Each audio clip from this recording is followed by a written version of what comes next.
Vedare tinokuchingamidzai zvekare kune chimwe chirongwa pano paZim Facebook Secrets and Confessions. Tadzoka zvekare nemamwe mamessages.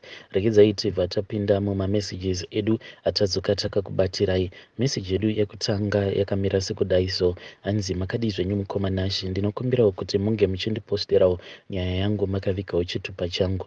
Inini mukoma ndakamboteererawo imwe confession. Confession iyi yainge iri pamusoro peumwe murume uyo ainge achiti apo paainge achidhiraivha achibva kuZimbabwe akabva azosangana neimwe tsaona yekuti vose vainge vari mumotikari make vakabva vazoparara, zvekare nemudzimai wake nevana vakabva vazoparara. Inini womukoma ndozvakaitika kwandiri, asi mwana wangu uyo wandainge ndakaenda kunotora kumusha ndiye akabva azotsakatikira muaccident iyoyo. Kubva ipapo ndingangoti hama dzangu zvekare nehama dzemudzimai wangu vakabva vazongotanga kungondisuspekta, ende vachindisuspekta vainge vachitongondisuspekta zvinhu zvandisingatombozivi. Ivo nanhasi uno vanotongofungidzira kuti ndakachekeresa mwana wangu, asi chokwadi chiripo mukoma ndechekuti handina kana kumbogara ndamboenda kun'anga kuti ndinge ndichienda kunochekeresa mhuri yangu. Zvakangoitika ndezvekuti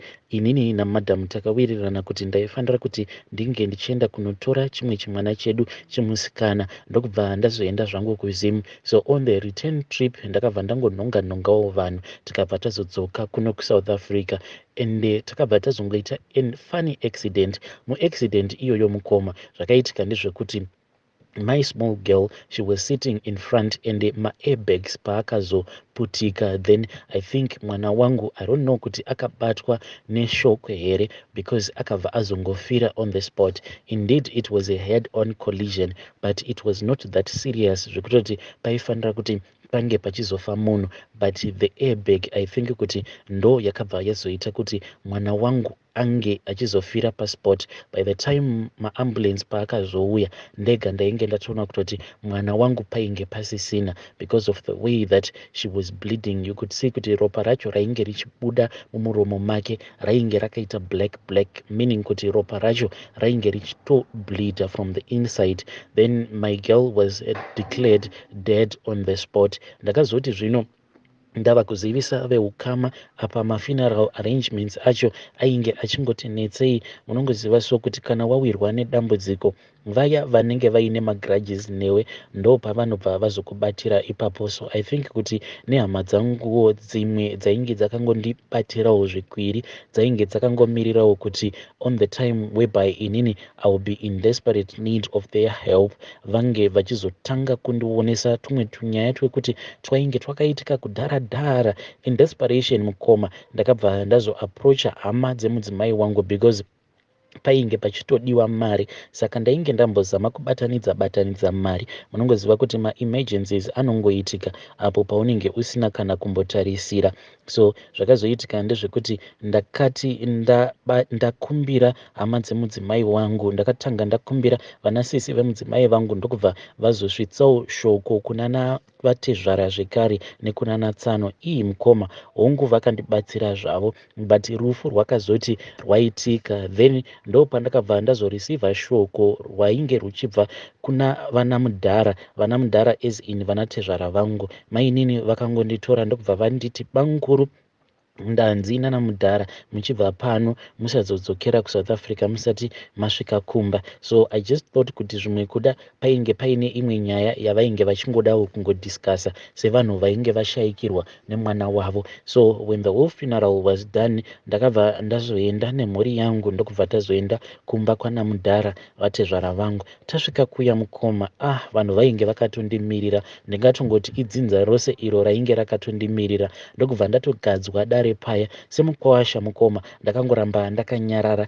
asi pandakazoti izvi handizvikwanise ndeapo pekuti vamwe Tsano vakabva vasimuka vakabva vati mukwasha uyu tikufanira kuti tinge tichisvika naye kune imwe n'anga iyo inogara mudhuze kumaraini ikoko kunobva madhamu vangu. Saka vainge vachida kuti inini vange vachienda neni ikoko kuti tinge tichienda kunovhunzira. Saka pane chimwe chinhu chakabva changoklika mumaindi mangu, ndikabva ndati zvinhu zvekun'anga hongu inini handizvifarire, but just to prove a point ndinokwanisa hangu kungeenda navo, but panapa hapana kana hama yangu, mwana wacho akafa, iropa rangu. Saka ivo, why are they so keen to know kuti chii chakadya mwana wangu? Ndakabva ndati inini vana baba, izvo zvamuri kutaura kuti tinge tichienda kune svikiro apa pasina kana hama dzangu, ndinoona sekunge zvinhu zvisina kunaka. Zvekare inini ndiri mukuasha, ko kana kuri kuzonzi tikaenda ikoko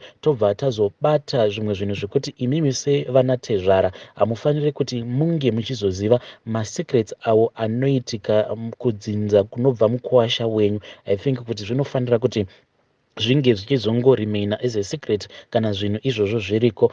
Mukoma vakabva vatoti mazvinzwaka, atoti kudzinza rekwavo kune zvimwe zvinhu zvekuti zvinofanira kugara zvingori secret, zvakahwandiswa kubva kuna vatezvara.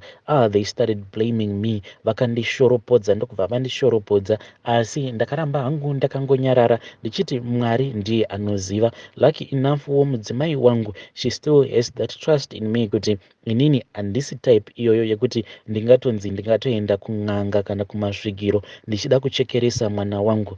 And after that ndo pandakabva ndazoti kuna madam, tikufanira kuti tinge tichidzokera kuSouth Africa, but vatezvara vakabva vati mwana wavo vainge vachida kuti ambogadzirwa, so that kana kuri kunzi pane zvimwe zvinhu zvinenge zvakateyiwa munzira zvisazomuwana, as the way yekuti zvainge zvakawana muzukuru wavo. Shoko iroro rakandibaya kuti apa ndini ndakafirwa nemwana, apa vari kundiudza kuti wavowo mwana vanotomutyira kuti zvimwe kuda pane mimwe miteyo iyo yakasetewa munzira. Ende kunyange zvavo vainge vasina kutaura kuti miteyo iyi yakateyewa nani, but kutaura kwekwe kutongoti vainge vachitongoda kutongondiudza kuti iwewe ndinosuspekta kuti wakateya zvekare mwana wangu.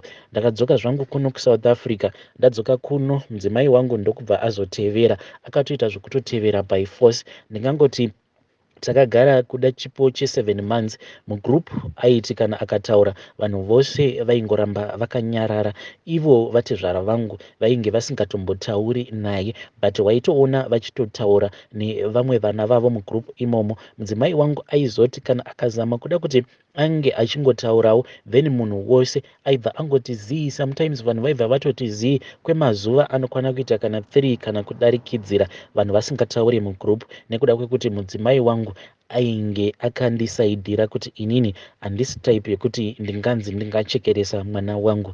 That event yakaitika mukoma inogara ichindirwadza, and worst of all, yes I am a man, but ndine dzimwe nguva dzekuti kana ndakagara pasi mukoma I feel kuti I need counseling yakasimbisisa, because even at the time when I saw kuti mwana wangu ainge ashaika, I just needed to be strong.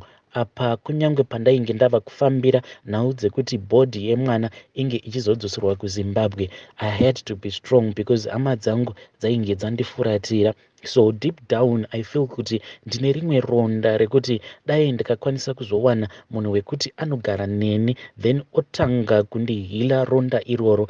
And worst of all right now, handidi kuti mudzimai wangu ange achizviona kuti ndine ronda rakadaro mumwoyo, because I am like a pillar of strength. So handidi kuti ange achiziva kuti accident iyo yandakasangana nayo then ndichizofirwa nemwana in that accident inondirwadza zvekare, ropa racho zvekare, ronda racho harisati rapora. I just want to be that man whereby I can seem to be so strong so that iye akwanisewo kupora, because ndinotya kuti kana ndikagara ndichingomurangaridza kuti takaluza mwana in that kind of a way, maybe iyo anobva azonyanyisa kurwadziwa. So mukoma, if there is anyone who is willing to give me counseling, mungava muri mucomment section, I am willing to read and to go through the comments. Zvimwe kudawo ndinokwanisawo kuwana maadvices ekuti ronda iri ndingaripodza sei, zvekare hama dzangu ndodziregerera sei. Hama dzemukadzi, yes I can understand them,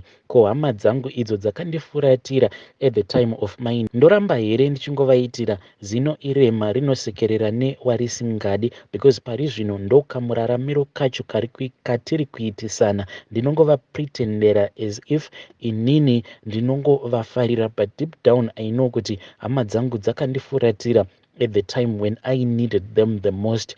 Imomo muprovince matigere takawandisisa mukoma, but I would find myself ndichitanga kuorganize transport yekuti ndinge ndichienda kuhospital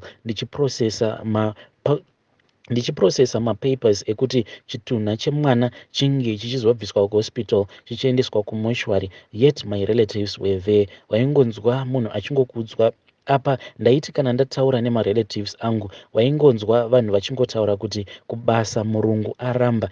Even when I traveled back home nechitunha chemwana wangu, idzo hama dzangu dzakazotongoita zvezvo zvokutongoti ko tingagodii, hapana patingazongovasiya vachienda vari voga vari two. They were just there, zviya zvokungoti zvingoitawo zvemutemo, but in the spirit vainge vasitomboripo zvachose, because along the way taiti kana tikasangana nemacosts avo atinenge tasangana nawo, hapana kana wawaimboona achiti inini ndine kadhola kangu aka tadii taita chakati. Everyone will just look to the side vongoti ivo ngavazviiti. So it pains me a lot izvo zvandakasangana nazvo mukoma. Kana mukazopostawo nyaya yangu, please ndizivise ndikwanise kuzotevererawo mucomment section. Vedare ndo message iyo yandakatumidzirwa ichibva kuna mukoma vedu. Kana kuri kunziwo unenge wakambosangana nesomething chekuti chinenge chakanyanyisa kukurwadza muupenyu hwako, do not hesitate, uyai kuinbox kwangu, then mobva mazotipa nyaya yenyu. Mushure mekunge matipa nyaya yenyu tobva tazoipostawo pano paplatform, nekuti kunze uko zvimwe kuda kunenge kutori neumwe munhu anenge akatosanganawo neproblem iyoyo.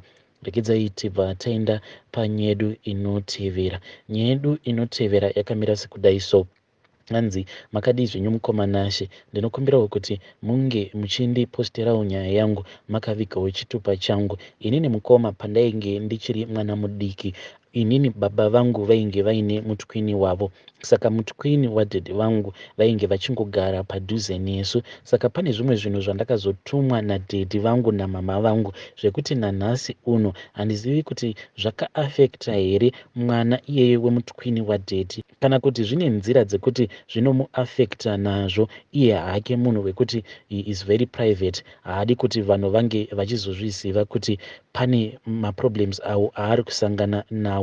Zvakaitika mukoma ndezvekuti umwe musi takati tabva kuchikoro, mwana uyu wemutwini wadhedhi akabva azouya kuti tinge tichizotamba bhora riya rechikweshe. Mushure mekunge tatamba bhora rechikweshe, ndakazoti ndabva mukunomuperekedza ndokubva ndazosvika baba vangu namama vainge vakatogara panze. I still remember that day kuti vainge vakatobata ndiro yavo vachidya nzungu idzo dzainge dzakangwa namama. Then baba vakabva vazonditi achitaurai naika auya, then mama vakabva vazotanga vachindinyengerera kudzamara vazondikudza kuti ndikuda kuti unge uchindirakidza kuti tsoka dzako ndedzipi netsoka dzaName Hidden ndedzipi. Neniwo nemufaro nekuda kwekuti ndainge ndarumbidzwa namuchembere. Ndakabva ndazoti uyai ndikurakidzei mama. Tikabva tazoenda paya apo patainge tichitambira chikweshe naName Hidden. Ndokubva ndazotanga kuvarakidza ndikati, muri kuona apa mama, muri kuona apa, ndini ndanga ndichitsika apa, panga pachitsika Name Hidden. Muchembere vakabva vazoti une shuwa kuti haisi tsoka yako. Ndikabva ndati shuwa mama, haisi tsoka yangu. Vakabva vati tsika pasaidi tuone. Ndokubva ndazotsika pasaidi, vakabva vazotanga kuenzanisa tsoka. Vakabva vazoona kuti apo pandainge ndavanongedzera painge paine matsimba ainge asiri matsimba etsoka dzangu, asi ainge ari matsimba etsoka dzaName Hidden. Amai vakabva vati ramba wakamira ipapo. Apa vainge vava kutotaura vachitoita zvaizva zvokunditaurira vakandikwidzira izwi zvekuti ndakabva ndarohwa nehana. Vakabva vanditi usatsika, chingoramba wakatsika ipapo pawakatsika, usazungunutsa muviri wako. Then vakabva vazopinda mumba vose, ivo dhedhi namama vakati vapinda mumba vakabva vazobuda vainge vakabata kabhokisi kematches. Munoona matches but mukati macho mainge musina matches. Ndokubva vazondipa chimwe chipepa vakabva vanditi chipfeka ichi chipepa muruoko rwako, ndokuda kuti unge uchinokora ivhu. Vainge vachindirakidza apo pandainge ndavarakidza ndichiti ndo painge pakatsika Name Hidden. Vakabva vanditi chinokora mwanangu. Ndakati ndanokora paya baba vainge vaine mari yavo iyo yavainge vakabata. Ndokubva vazondipa mari iya vakabva vanditi uchienda kumagrosa unotenga zvaunoda.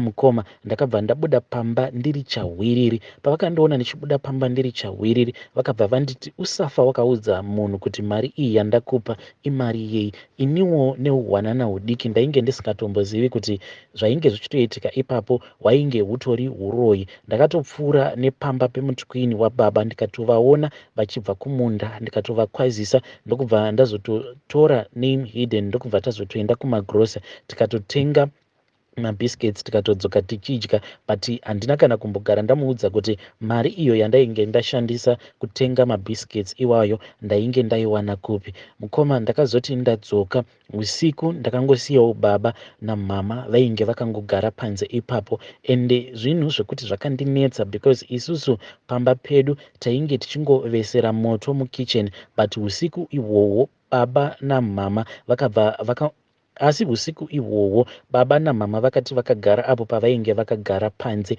vakabva vazongovesa kamoto nekuti vainge vakangotora tsotso pasvinga rehuni ndokubva vatotungidza moto wavo. Vakangoti garei panze kusvika kwasviba ndokubva vazopinda mumba. Musi iwoyo mama nadhedhi havana kana kumbogara vauya kukitchen, vakati vachingobva ipapo ndokubva vatonanga kubhedhurumu ravo. Sometimes I feel something pushing me kuti ndimbomubvunzisisa kuti haana here rimwe dambudziko raanosangana naro, but my parents are still alive. Ndinotya kuti zvimwe kuda kana kuri kunzi ndikataura naye maybe kana ndikamubvunza kuti hapana here rimwe dambudziko raunosangana naro, maybe it would lead back to my parents. So whenever we are together I just pretend as if hapana kana zvandinomboziva.